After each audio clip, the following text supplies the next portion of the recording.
El tema que vamos a ver en esta oportunidad es la presión lateral de los suelos, o lo que llamamos empujes. También veremos qué tipos de obras de la ingeniería en cimentaciones utilizamos para contener estos empujes. Ahora, imaginemos una masa de suelo a una profundidad Z. Esta masa de suelo estará tanto sometida a presiones verticales como a presiones horizontales. Si podemos establecer una relación entre ambas presiones verticales y horizontales, a este coeficiente K0 lo llamaremos coeficiente de presión en reposo. Ahora, sigamos imaginando que sacamos una porción de suelo, quedando un paramento vertical.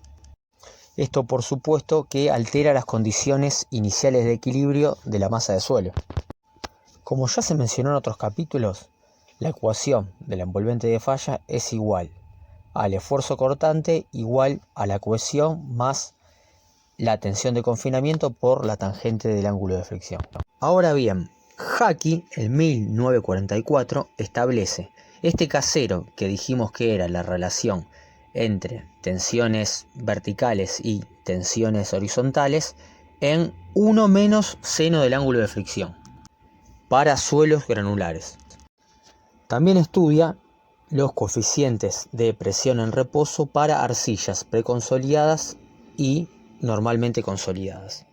Esto lo hace a relaciones empíricas que involucran al índice plástico y a la tasa de preconsolidación. Entonces decimos que la presión horizontal en cualquier punto puede calcularse a través del K0 o coeficiente de reposo por el gamma por la altura. Por lo tanto, en un paramento vertical tenemos un diagrama triangular como se ve en la figura, donde la resultante estará ubicada a 1/3 de la altura. Cuando tenemos la presencia de napa freática y el paramento vertical impide el drenaje de la misma, le tenemos que sumar a la presión efectiva el empuje hidrostático del agua. Si trazamos un círculo de Mohr con las tensiones principales, que son tensión vertical y K0 por tensión vertical, que es la tensión horizontal, vemos que estamos muy lejos de la envolvente de fallas.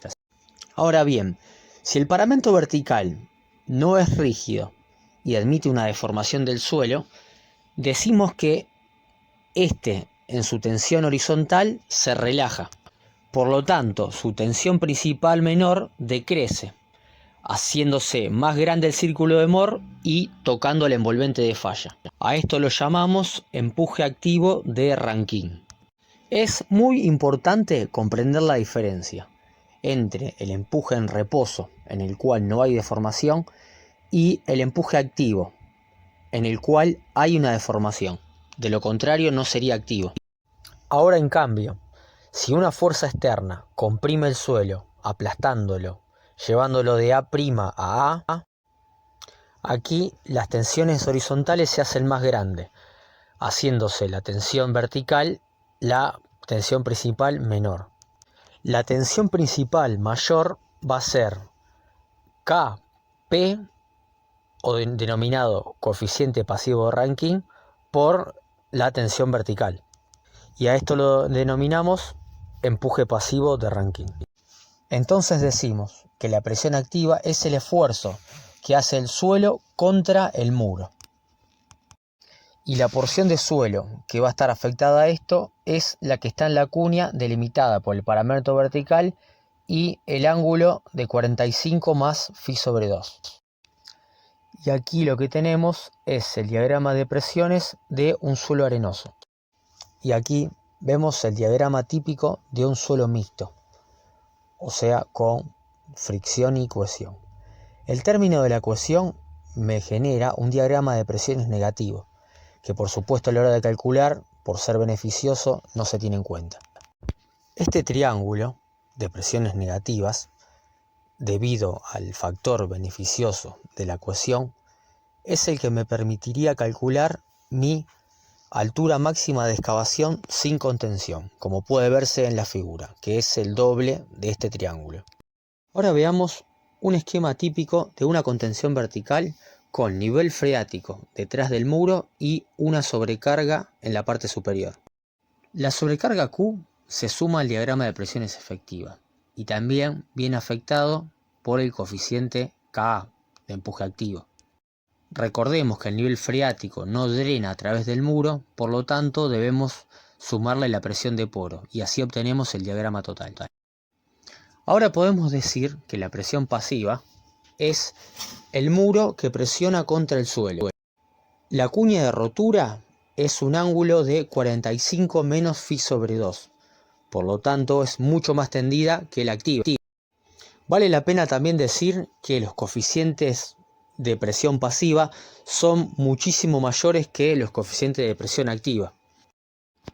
Para un suelo arenoso el diagrama es triangular y para un suelo mixto con cohesión se suma el término favorecido por la misma cohesión, como puede verse en la figura. El método Rankine es un muy buen método para explicarnos de qué manera trabajan los apuntalamientos verticales, pero es un método que se aleja de la realidad, ya que posee algunas limitaciones. Quizá la limitación más importante sea que no considera el roce entre el suelo y el muro. Considera que no debe haber flujo de agua, que la superficie debe ser plana y que no deben existir cargas concentradas.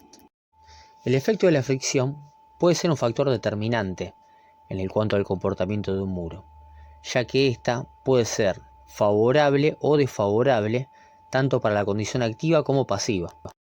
Coulomb nos ofrece un método muy práctico para el cálculo de muros que tiene en cuenta la fricción y su efecto en la superficie cortante de falla. Este método es muy utilizado debido a su versatilidad y a la cantidad de variables que éste contempla.